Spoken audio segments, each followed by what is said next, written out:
Colombia, un país en permanente clima de conflicto y violencia desde su misma conformación, donde las condiciones de inequidad social y control por el territorio han sido las principales causas. Un país en el cual la paz ha sido una búsqueda constante desde hace más de 7 décadas.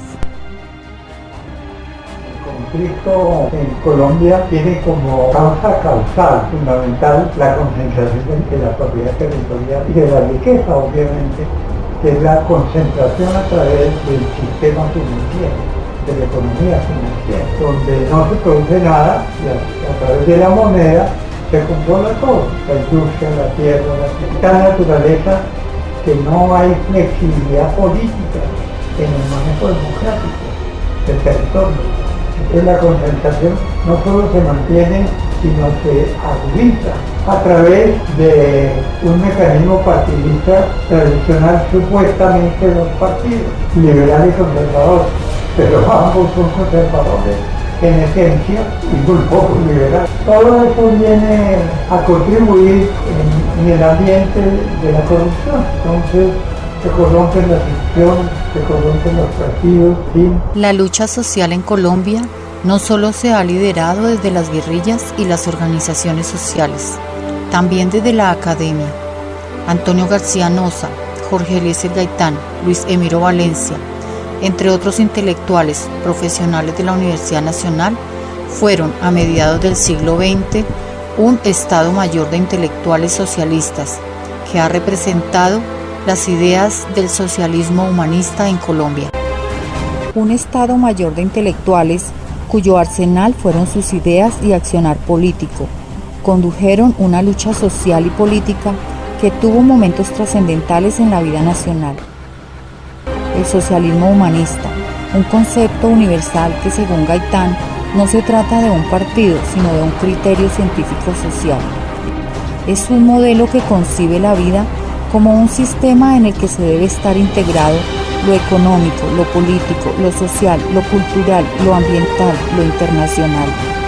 Un sistema cuya función fundamental es el desarrollo integral del ser humano y la sociedad en su conjunto. Un sistema de vida cuyo fin es el hombre. Un sistema que concibe al Estado como la fuerza poseedora y responsable de propiciar la democracia, las condiciones y oportunidades para que el individuo y la sociedad logre el desarrollo de acuerdo a sus capacidades y potencialidades. El concepto más importante en la democracia es su carácter integral. Son como las relaciones de amor entre los seres. Es todo o es nada, no es a pedacitos. Entonces la democracia integral tiene que ser política, económica, social, cultural y de una relación profundamente humana. Jorge Eliezer Gaitán provenía de familia humilde, con dificultades económicas. La cercanía con los libros, debido a que su padre tenía librería, y la incidencia de su progenitora por el estudio, despertó en Gaitán la ansiedad por el conocimiento y lo introdujo desde temprana edad a leer sobre los grandes pensadores del siglo XX. Así fue formando su visión sobre el mundo, aquella que fortaleció cuando tuvo la oportunidad de ingresar a la Universidad Nacional, donde se graduó como abogado en 1924 con la tesis Las ideas socialistas en Colombia.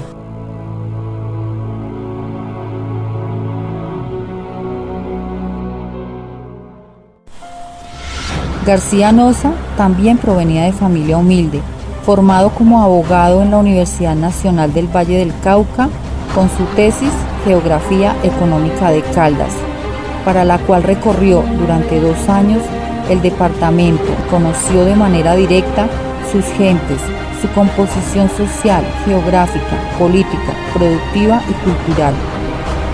Ideológicamente coincidían con Gaitán en la visión de adoptar el socialismo a la realidad del país y no como una imitación del modelo implementado en Europa, modelo que incurrió en prácticas totalitaristas y dictatoriales, alejadas de los principios socialistas, pero que en su nombre impactaron negativamente al mundo. García Noza, al igual que otros autocríticos del socialismo a nivel mundial, como Althusser en Europa y Erich Fromm, exiliado en Estados Unidos, ambos integrantes de la Escuela de Pensamiento Alemana de Frankfurt, coincidían en la necesidad de recuperar el legado de Marx e Engels, reconociendo que éste no se preocupó de teorizar sobre las relaciones humanas en la implementación del socialismo, pese a que el fin fuera el hombre. Tal ausencia podría explicar cómo se usó el concepto del socialismo en la práctica para atentar contra el mismo hombre, como sucedió con el estalinismo en Rusia. Hubiera existido el socialismo realmente integral en lo económico, en lo social, en lo político, en lo humano, era un socialismo realmente existente. El estalinismo se sesgó y se hizo totalitario, de manera que dejó de ser un socialismo realmente existente. El nuevo socialismo recupera el legado de Marx e Engels e inserta las bases del humanismo social.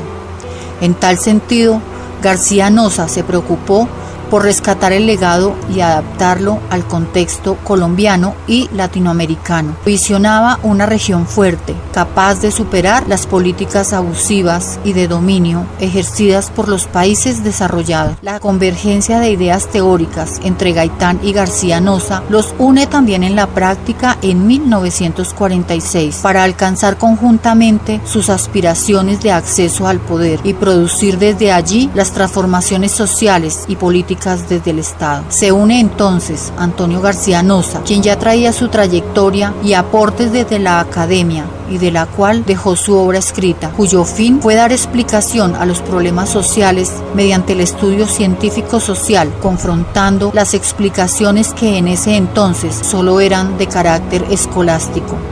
Las áreas de estudio que abordó, como el indigenismo, sociología, economía, filosofía, teoría constitucional, cooperativismo, educación, comunicación social, literatura, entre otras, conforman una obra amplia y profunda que supera 214 publicaciones entre libros, ensayos, artículos y una obra sonora que comprende 23 alocuciones e intervenciones en escenarios políticos interesantes por su contenido científico.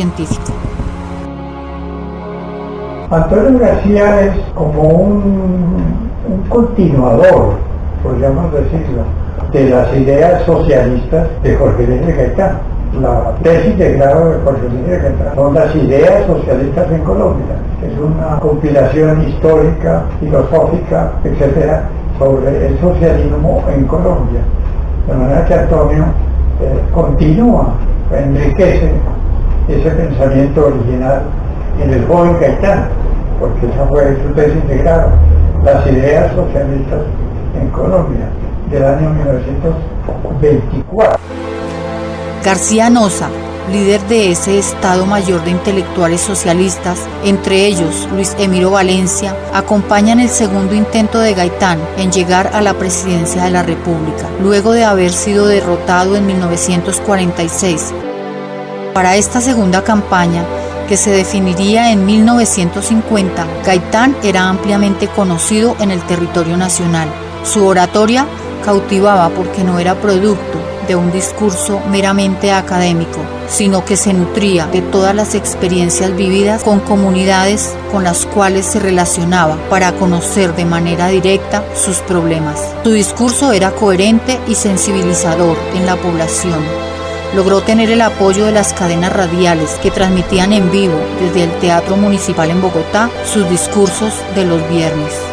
En contra de lo que yo llamo el régimen oligárquico, que no es precisamente tener dinero ni tener posiciones, sino manejar el país con el criterio con que nos están manejando y nos pretenden manejar a la espalda de la opinión pública. Ante el peligro de esta avalancha humana, que no mi nombre, sino la restauración moral y democrática de la República, librará una batalla, vencerá la oligarquía liberal. Sin embargo, en su segunda aspiración, cae asesinado el 9 de abril de 1948 a la 1:05 de la tarde en la avenida Jiménez con carrera séptima de la ciudad de Bogotá.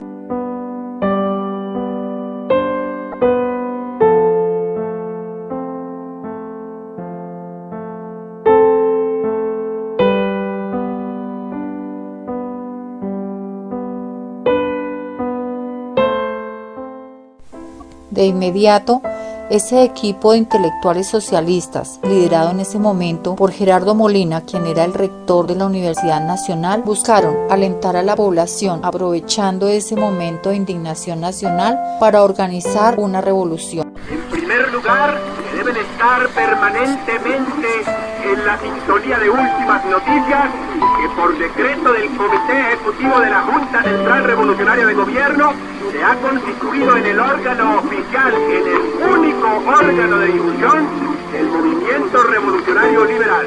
La población de Bogotá, amiga de este movimiento, es decir, la casi totalidad de Bogotá, debe permanecer concentrada en las calles, orden que damos enseguida para trabajadores, estudiantes, clases medias. Todo el pueblo de Bogotá debe por tanto permanecer en pie esta noche y en contacto con sus directivas sindicales y con las directivas del movimiento. Están ustedes escuchando al doctor Gerardo Molina en persona. Sin embargo, la ausencia de organización social y escasa cultura política del pueblo solo culminó en un caos que marcó la historia del país y en la que murieron más de 300.000 personas. Se truncó de esta manera el primer intento de ese Estado Mayor de intelectuales socialistas de acceder al poder por la vía de las elecciones y con ello la posibilidad de cambio a favor de las mayorías. Un fenómeno al que desde el socialismo humanista se le ha denominado violencia institucional. El asesinato de Gaitán fue un duro golpe para ese Estado Mayor de intelectuales socialistas. Antonio García Noza sería el continuador de esa lucha a la cual ya se había sumado desde el Plan Gaitán Luis Emiro Valencia. La acción continúa, forman el Partido Socialista. Se da una segunda oportunidad de acceder al poder con la llegada en 1953 del general Gustavo Rojas Pinilla a la presidencia de la República. Frente a la situación de violencia, desorden político, institucional y social, llega el 13 de junio mediante golpe de Estado. Con su llegada es invitado García Noza como asesor político del general, por recomendación de Carlos Mario Londoño, sobrino de la esposa del general y quien le conocía a García en el ámbito del cooperativismo y sus tesis políticas y sociales. De otra parte, fue de buen recibo por el general la recomendación, en cuanto García Noza no era ajeno al ámbito militar. Como catedrático, tenía una trayectoria en la Escuela Superior de Guerra, en donde formaba a altos mandos militares, con sus tesis sobre economía y humanismo social, donde era admirado y siempre mantuvo simpatías militares. García Noza y Luis Emiro Valencia, quienes para entonces ya tenían conformado el movimiento socialista colombiano y habían fundado el periódico El Popular, aprovecharon la cercanía con el general. García incide en la elaboración de los discursos políticos, los cuales gustaban en el pueblo por su gran contenido social. He llegado a esta posición que la divina providencia ha puesto en mis manos sin odios, sin rencores, tan solo con el corazón en la mano para ofrecerlo al pueblo colombiano.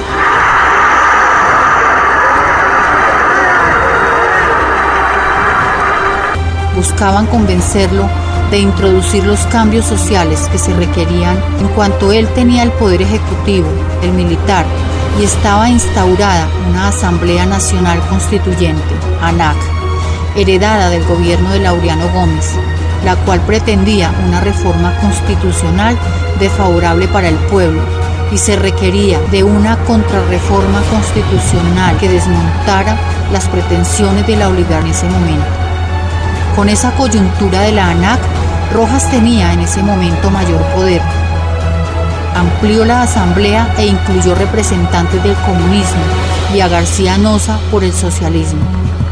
Señores generales, aun cuando considero que no es posible abrigar muchas esperanzas sobre la posibilidad inmediata de establecer un sistema de vida constitucional en Colombia, me creo moral y políticamente obligado a exponer unos puntos de vista acerca de la enmienda constitucional propuesta por los señores Laureano Gómez y Alberto Lleras por medio del Pacto de Sitges, el verdadero objetivo del Pacto de Sitges y de la enmienda que ha de consagrarlo jurídicamente no es el de resolver ninguno de los problemas que gravitan sobre el destino de la nación y del pueblo, sino el de perpetuar la vigencia de dos partidos contrahechos, sin vida democrática interna y gobernados por las mismas familias y los mismos caudillos responsables de lo que ha ocurrido en el país en los últimos 40 años.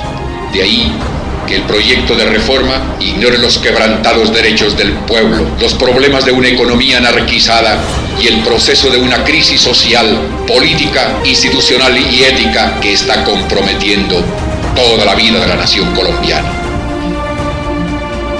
El socialismo tenía la palabra del general de adoptar los cambios presentados en 8 puntos de contrarreforma. Sin embargo, frente a las presiones políticas de la oligarquía que veían amenazado su poder con lo que estaba sucediendo, se genera un clima de tensión para el general Rojas. El 10 de mayo de 1957, el general Rojas renuncia a la presidencia y se va del país. Deja el poder en manos de una junta de 5 militares. El gobierno es prontamente entregado mediante el pacto del Frente Nacional y nuevamente vuelve el poder tradicional, en ese momento representado por Mariano Ospina Pérez y Laureano Gómez, lo que Gaitán denominaba el país político, conformado por la plutocracia económica y la oligarquía política. Nuevamente García Nosa, Luis Emiro Valencia, Gerardo Molina y ese equipo de intelectuales, forjadores de la transformación estructural del país, quedaron traicionados por el general Rojas, frustrados en sus propósitos y nuevamente burlados por la oligarquía de siempre.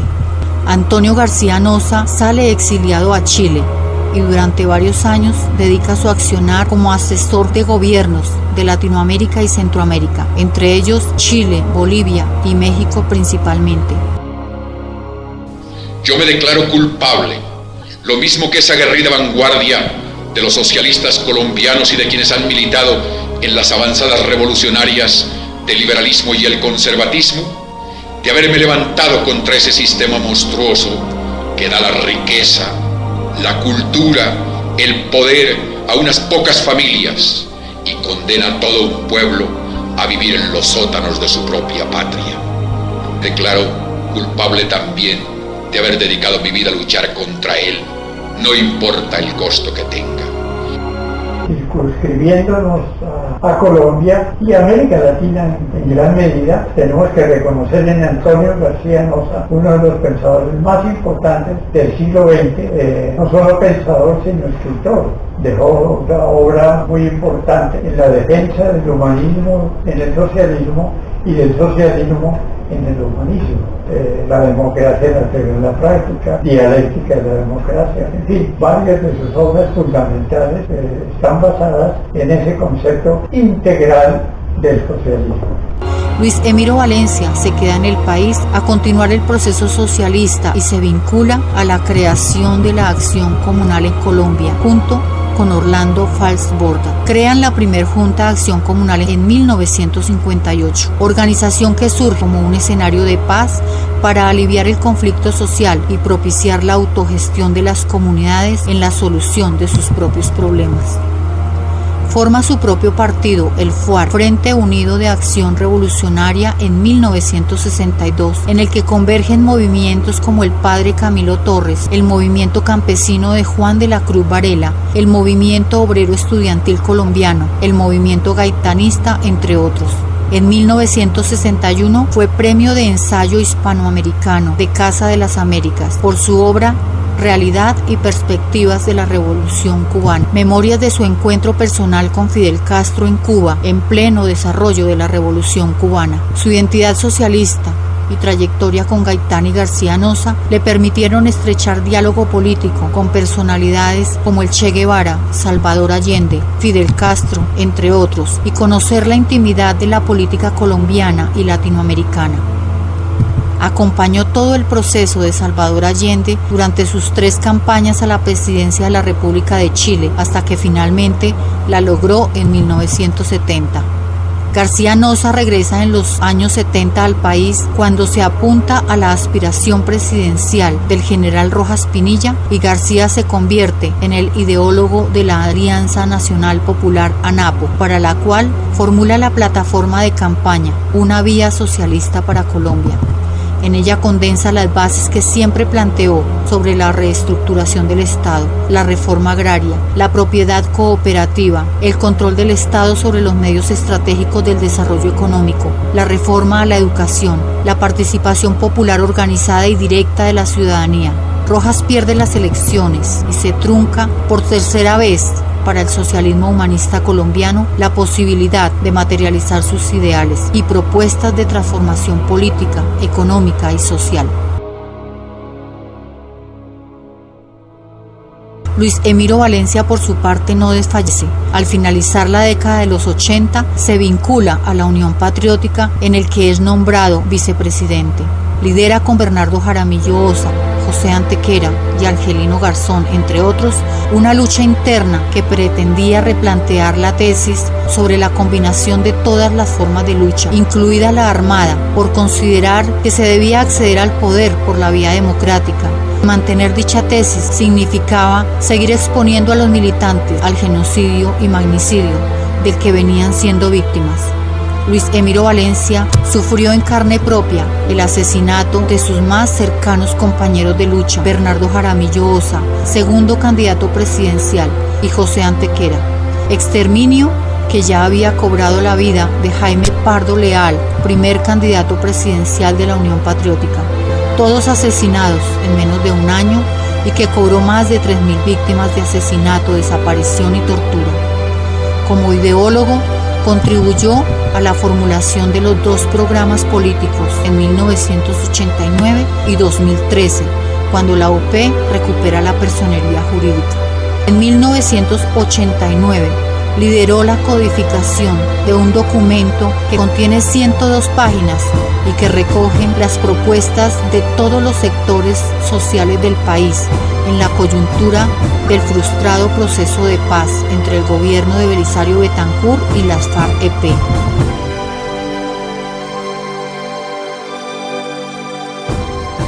El mismo documento que 25 años después fue enviado a la presidencia de la República de Juan Manuel Santos y a las FARC-EP en la mesa de negociación de La Habana, Cuba, en cuanto él consideraba plenamente vigentes las propuestas sociales allí condensadas por todos los sectores sociales del país en 1989.